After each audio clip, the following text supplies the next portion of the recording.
Involves both the microscopic and the gross changes that would occur after the infarction, along with the complications that you can see clinically that are basically a result of these changes. And this is a very high yield table, so I just want to spend a couple of minutes going over it.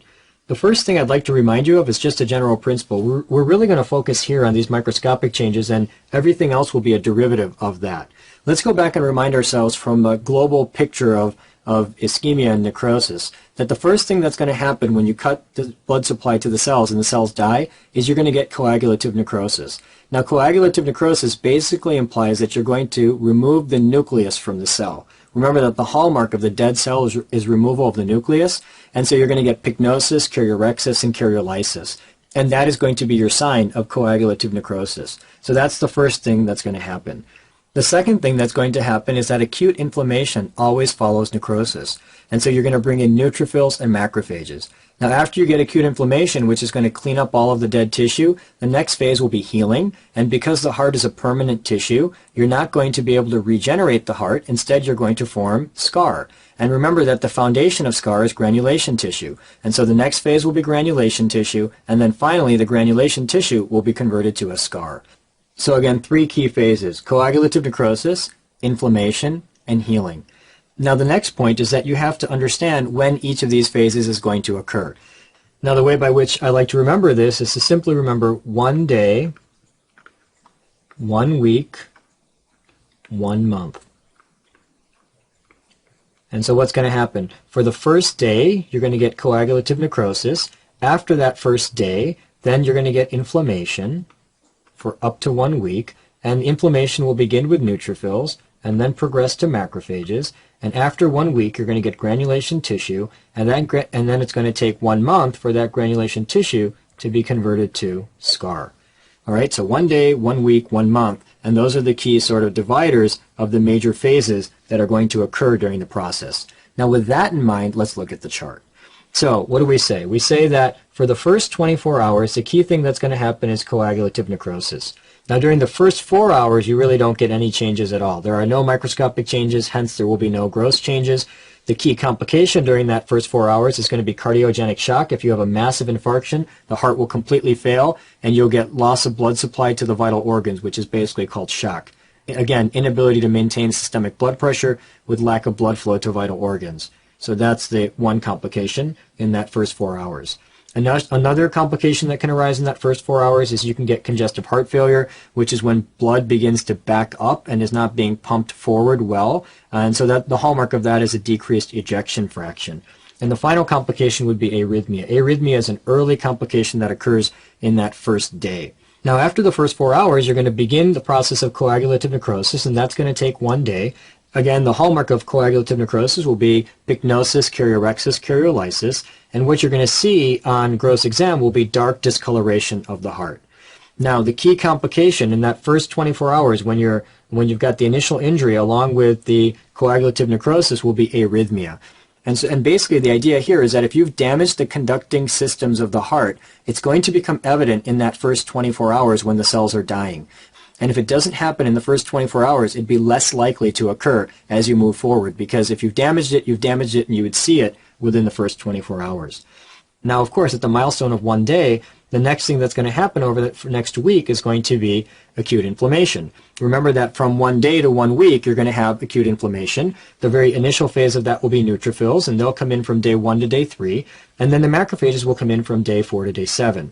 Now, just focusing on these two, the key gross change will be that you have white blood cells within the myocardium. And the white blood cells within the myocardium will result in a yellow pallor. So during this entire inflammatory phase, the gross change will be yellow pallor. Now, the key complications based on this microscopic change will be dependent on what cell is there. So, for example, when the neutrophils are there, the main complication is going to be fibrinous pericarditis. Now, the idea here is that if you've got your endocardium, you've got a myocardium, and then you've got the epicardium. When you get transmural infarction, you've killed off the entire wall. Then when the neutrophils come in, the neutrophils will come in and inflame this entire wall. Now, in addition, some of that inflammatory exudate will actually go out into the pericardium, which surrounds the epicardium, and so you'll also get pericarditis during that day 1 to day 3 period. And the key issue here is that that pericarditis will present with chest pain and a friction rub. Now, important to note that you'd only get fibrinous pericarditis with a transmural infarction when the entire wall was involved. If the infarction was subendocardial, where it didn't go up into the epicardium, of course you wouldn't have inflammatory debris going into the pericardium, and so therefore you wouldn't get fibrinous pericarditis. Now after that is going to be the macrophage phase. And the key reason the macrophages come in is to eat up all of the dead and necrotic debris. Now when the macrophages eat up all of the dead and necrotic debris, that is the time that the wall is going to be weakest. And so what's the key complication during the macrophage phase? Rupture. That's the single word you want to remember. And so for example, if you had infarction of the ventricular free wall, that could rupture, resulting in cardiac tamponade. Again, the idea here is that if this is the heart, right, and you've got the left ventricle here, let's put this the left atrium, the right atrium, and the right ventricle. If you have infarction here of this ventricular free wall, and this ruptures, of course, the heart is surrounded by this pericardium. Blood would go into the pericardium and would begin to compress the heart, and that would result in something called cardiac tamponade. And so that's one of the complications of rupture.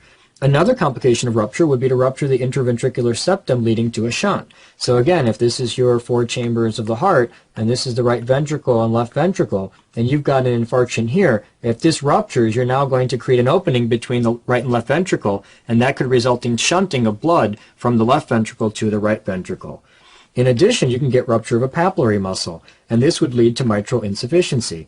Here, just illustrating this, here again is your left ventricle. Remember that the mitral valve has these strings that come from it called the chordae, and the chordae attach to the papillary muscle, and the papillary muscle helps to close this mitral valve. If you rupture this papillary muscle, you're not going to be able to close this valve, and so you're going to get insufficiency with blood going backwards during systole. And so that would be an example of mitral insufficiency with rupture of a papillary muscle. Very high yield to remember that the papillary muscle is fed by the right coronary artery, and so therefore it's with occlusion of the right coronary artery that you're going to have the risk of rupture of the papillary muscle. Now, of course, the next phase will be granulation tissue. After the macrophages come in, you got to then create the base for the scar. And the scaffold, or the base for the scar, is called granulation tissue.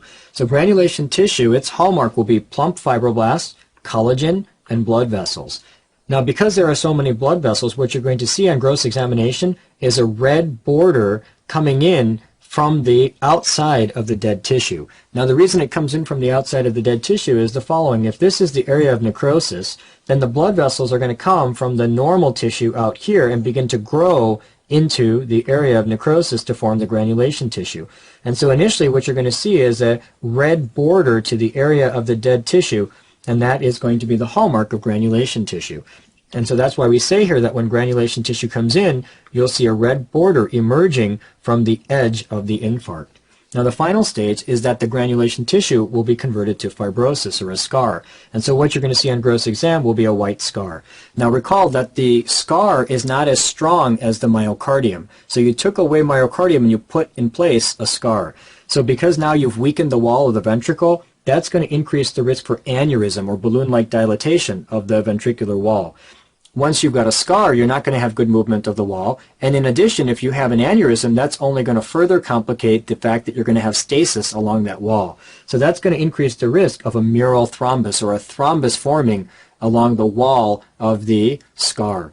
And finally, one complication that can arise is called Dressler syndrome. Now, this is a very rare complication, but it does show up on board exams, so I want to briefly discuss it. The idea here is that if you had a transmural infarction and you had inflammation within the pericardium, that inflammation in the pericardium could expose the pericardial antigens to the immune system. This could then theoretically result in the formation of antibodies against